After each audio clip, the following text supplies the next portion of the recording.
I'm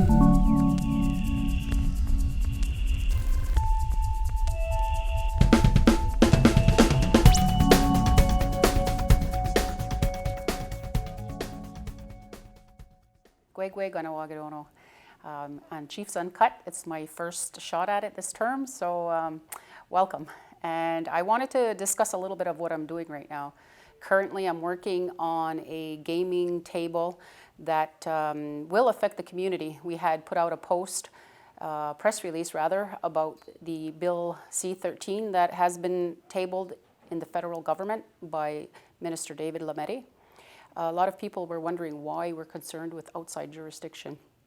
Well, it has a direct impact on what we do through Mohawk Online. It's an online gaming site that we host here in the community and we are owners of. That site has been helping us inject dollars into the community since 2015. And since 2015, we have accumulated to date $16.9 million. And recently we had injected $1 million into the KERM fund over that $3 million that we made last year. So $1 million went directly to KERM and the rest is going to help to support the community as well as to donations. We have to date many donations within the community, most recently to Gariwanoto with their homeschooling program. We have bought Chromebooks and iPads. We've donated to the church for some of the restoration of the painting. And there are several different things that I'm sure you've already heard from me in the past, but those are something that are more recent. So this pending legislation has a direct impact on what we do here in Kahnawake, not just for Mohawk Online, but jurisdictionally wise.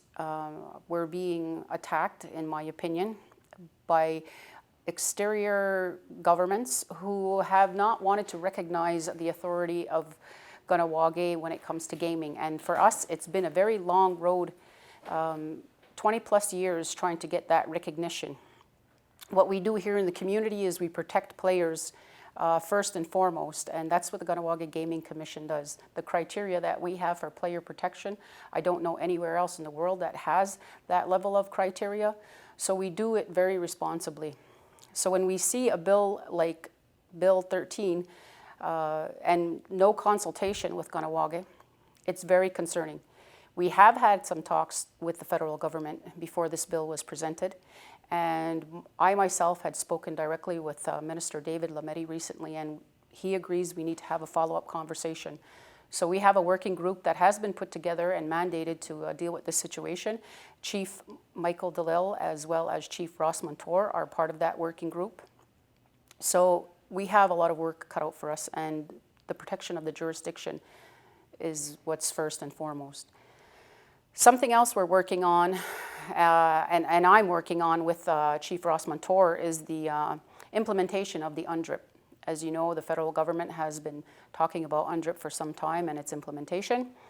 We are very concerned about the fact that the UNDRIP is not really going to be enacted into law, but rather it's going to be a mechanism for which laws will have to be consistent with, but it does only reinforce the status quo, and it's a concern for us.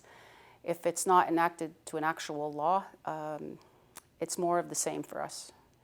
So we have been reaching out to the AFNQL as well as the AFN. Currently there is a motion by the AFN to support the legislation, and we have some concerns, so we're dialoguing with Ghislain Picard on this at the AFNQL level, and this week I will be having a conversation with Perry Bellegarde as well as Ghislain Picard and anyone else who has any questions about the implementation of the UNDRIP and the motion that the AFN is supporting. So there's a lot going on right now at the federal level. I have even more at the provincial level.